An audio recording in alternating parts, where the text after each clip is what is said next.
I will show you how they water the plants here in Austria. How they water their plantation, vegetable plantation.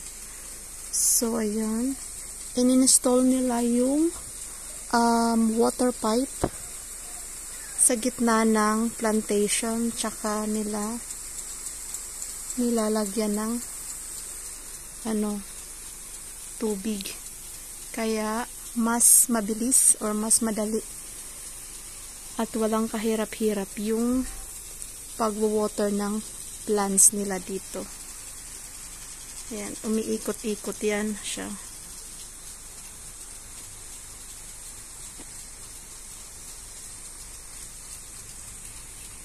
Kabilaan.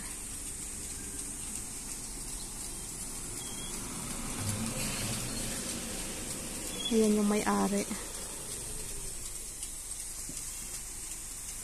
Pati doon.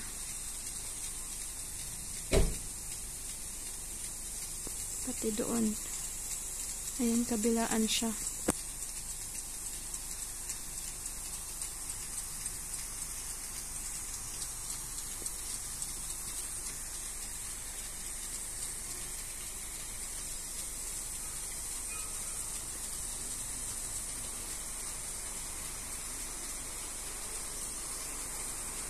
Ganyan lang sila nagwo-water ng plants. Ngayon, wala na yung tubig kasi tinanggal yung yung hose.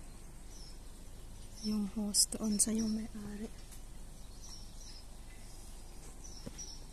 Tapos, iyan yung plantation nila. Kaya kinakaveran yan kasi medyo malamig pa dito sa labas. Nilalagyan nila ng cover yung tanim nila.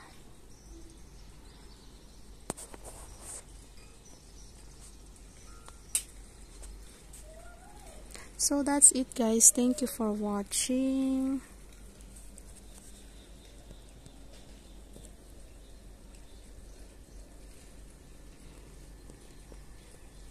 Yan yung view sa labas ng bahay namin. So that's it for today's video. Thank you.